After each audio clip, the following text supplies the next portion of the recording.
Video শুরুতেই কিন্তু তোমাদের সকলকে জানাই শুভ দীপাবলি। যারা যারা আমার ভিডিও দেখো তাদের সকলকে জানাই শুভ দীপাবলি, কালী পুজোর অনেক অনেক শুভেচ্ছা। আর একদম সবার জীবনে এটাই চাই সবসময় কি সবার জীবনে একদম আলোয় আলোকিত হয়ে উঠুক, সবার মনের ইচ্ছা কিন্তু পূর্ণ হোক।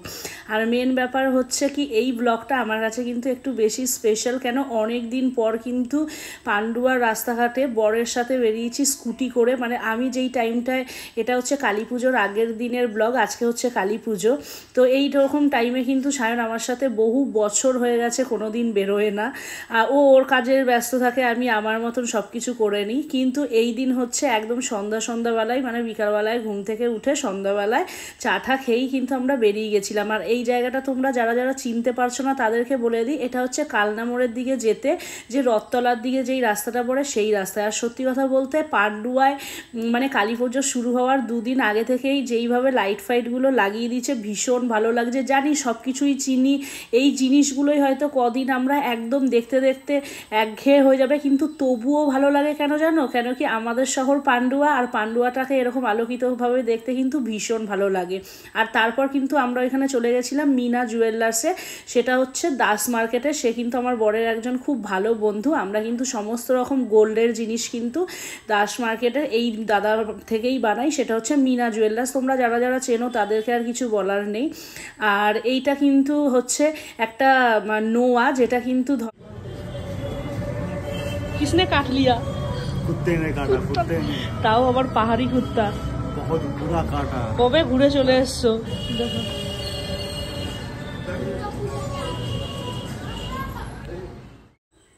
এবার তোমরা হঠাৎ করে ভাবতে পারো কি আমি সোনা গয়না দেখাতে দেখাতে হঠাৎ করে আবার মেডিকেলে চলে গেলাম। আর সায়ন বলছে কি কুত্তা নে কাটলিয়া। হ্যাঁ, একটা ডগি। আমরা যখন দুর্গাপুজোর সময় পাহাড়ে বেড়াতে গেছিলাম, তোমরা নিশ্চয়ই জানো কি পাহাড়ে কিন্তু অনেক ডগি থাকে, মানে রাস্তাতেও থাকে, যেই হোমস্টেগুলোতে থাকা হয় সেগুলোতেও থাকে। তো হোমস্টেরই এক মানে ডগি ছিল, সেই যেই হোমস্টেতে আমরা ছিলাম অনেকগুলো ডগি ছিল। তো সেই ডগিগুলোই যখন আমরা একদম ফার্স্ট এন্ট্রি করি তখন কিন্তু একটা মানে কিছু ডগি, যেহেতু আমরা ফোন না করেই চলে গেছিলাম আর সেই জন্য কুকুরগুলো সব ছাড়া ছিল, তো সেইখান থেকে কিন্তু একটা কুকুর মানে আমার ছেলেকে ঘিরে, আমাদের তিনজনকেই ঘিরে নিয়েছিল, কিন্তু আমি আর ছেলে কিন্তু ছুটে পালিয়ে যাই। আর সায়ন সেইভাবে পালাতে পারেনি বলে কিন্তু ওকে কামড়ে দিয়েছে। তো সেই ইঞ্জেকশনগুলোই এখনও জানো তো, কুকুরে কামড়ালে ডোজগুলো কমপ্লিট করতে হয়।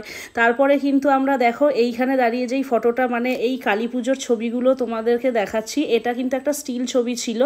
তো এটা হচ্ছে শশীভূষণ স্কুলের সামনের প্যান্ডেল। তোমরা যারা যারা আগে থেকে দেখোনি তারা আমার ভিডিওর মাধ্যমে দেখে নেবে। আর ওখানেই আছে বর্মন ফাস্টফুড। অনেক দিন আমরা ওখানে খাইনি, মানে অনেক দিন মানে অনেক বছর, কিন্তু কালকে এতটাই খিদে পেয়ে গেছিলো তো ওইখানে গিয়ে আমরা নিয়ে নিয়েছিলাম চিকেন লেগ পিস আর হচ্ছে মোগলাইটাকে খুব খাস্তা ছিল, মানে কোনো ঠিক ছিল কিন্তু কোনো কিছুই প্রমিনেন্ট ছিল না, অতটাও ভালো লাগেনি, মোটামুটি ছিল। আর তারপর কিন্তু আমরা চলে যাই আবার ওখান থেকে এসে বিবেকানন্দ নগর দিকে। আর এটা কিন্তু ছিল মানে এই প্যান্ডেলটা যেটা ছিল এটা কিন্তু ছিল হসপিটালের সামনে, পান্ডুয়া হসপিটালের সামনে। লাইটিংগুলো নিয়ে কিছু বলার নেই, লাইটিংগুলো কিন্তু সত্যি অত আলোর জন্য লাইটিংগুলো যেরকমই হোক ভালো লেগেছে।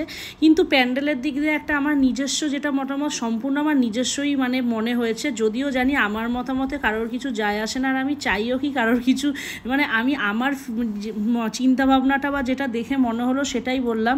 পান্ডুয়ার প্যান্ডেলগুলো সত্যি কিছু কিছু খুবই ভালো হয়েছে, কিন্তু কিছু কিছু বেশিরভাগ দেখলাম কি সবার থিমটা প্রায় একই রকম হয়ে গেছে, মানে ওই লাল আর ব্ল্যাক থিমের মধ্যেই সব কিছু হয়ে গেছে, যার জন্য কিন্তু মনে হচ্ছে মানে সেই ইয়েটাও আসছে না আমার ভেতর থেকে। সব কিছু দেখলে মনে হচ্ছে কি এই প্যান্ডেলটা দেখে ফেলেছি তো ওই প্যান্ডেলটাও দেখে ফেলাম, এরকম একটা লাগলো। কেন কি সবাই চায় কি সব কিছু একটু আপডেট হোক, একটু অন্যরকম হোক। যাই হোক, তারপর কিন্তু বাবা মাদের দোকানে চলে গেছিলাম, আর বাবা মারা ছেলেকে ড্রেস কেনার জন্য টাকা দিয়ে দিয়েছিল, সেই টাকায় ছেলেকে ড্রেস কিনে দিয়েছিলাম।